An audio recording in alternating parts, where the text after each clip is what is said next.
ازيكم يا حبايب قلبي، عاملين ايه؟ يا رب تكونوا بالف خير يا رب. فيديو النهارده عن احدث موديلات والوان ركنات مودرن 2024. استعدوا معانا لتجديد ديكور منزلكم من احدث صيحات الركنات المودرن لعام 2024. في الفيديو دوت هاخدكم كده في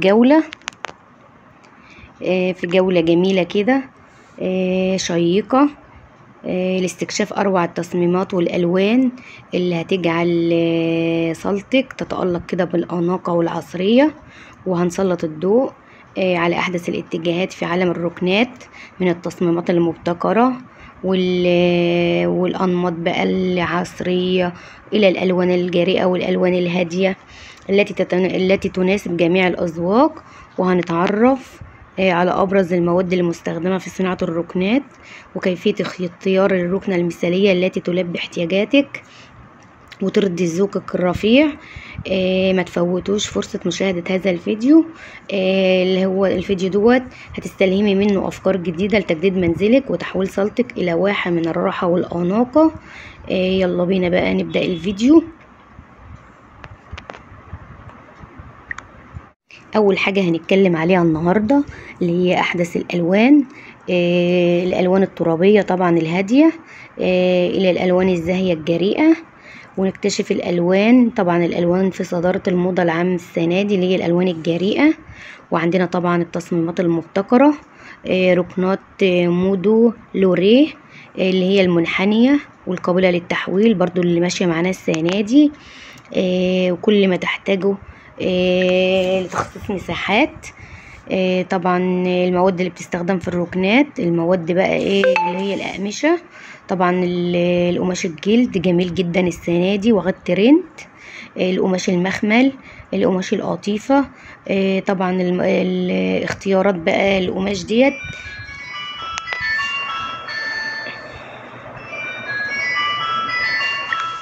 وطبعا الركنات الجديدة، الموضة بتاعت السنة دي اللي هي الركنات اللي هي المنحنية او الموردرولو اللي بيقولوا عليها دي. طبعا ديت بتوسع لك، بتقدر تستخدميها اكتر من استخدام لانك بتقدري تفرديها وتلميها او تقدري تخزني فيها مساحات للتخزين.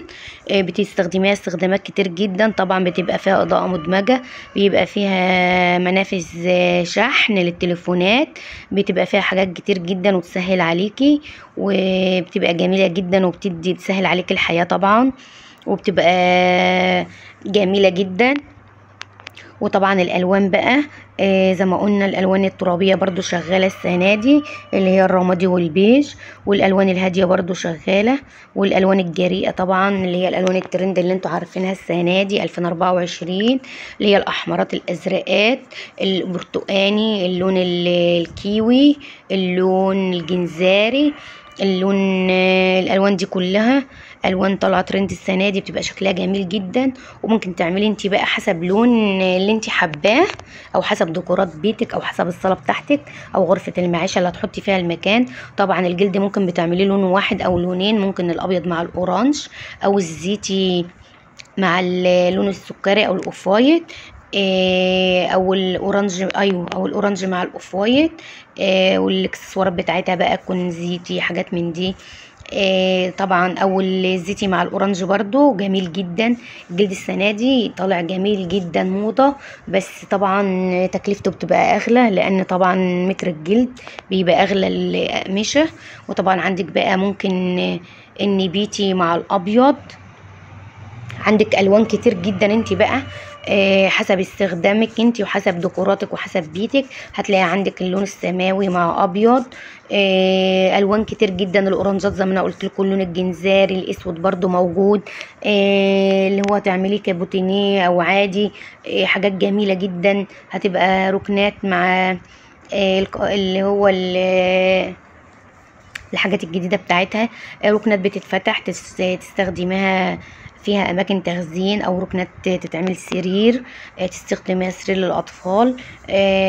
في بقى الالوان الجميله ديت في الرصاصي مع الاسود اللي فيها الاماكن الاضاءه المدمجه 3 دي. الوانات جميله جدا. اللون الجنزاري ده تحفه برضو، جميل جدا في لون الركنات. لو وصلتوا معايا لحد هنا ما تنسوش تشتركوا لايك وسبسكرايب للفيديو وشيروا لكل اصحابكم عشان الفيديو يوصل لاكبر عدد من الناس استفيدوا منه. وما تنسوش تحطوا لي اللايك وتفعلوا زر الجرس لو انتوا لسه اول مره تشوفوا قناتي. وقولي لي حبايب قلبي تشوفوني من انهي بلد وايه احسن ركنه هيعجبكم. لو عندكم اي سؤال اي استفسار اكتبوا لي في التعليقات وهرد عليكم ان شاء الله. وانا فعلت ميزه ايوه انا فعلت ميزه السوبر سانكس لحبايب قلبي اللي عايزين يدعموني. لكم جزيل الشكر وجزاكم الله كل خير عننا يا رب.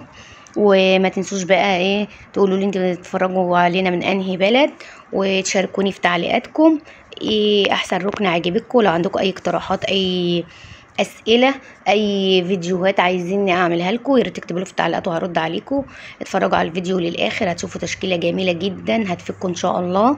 لو انت عروسه او انت ست بيت بتجددي بيتك او انت عروسه عايزه تعملي ركنه انت لبيتك هيفيدك ان شاء الله. واقول لكم باي باي نلتقي في فيديوهات قادمه.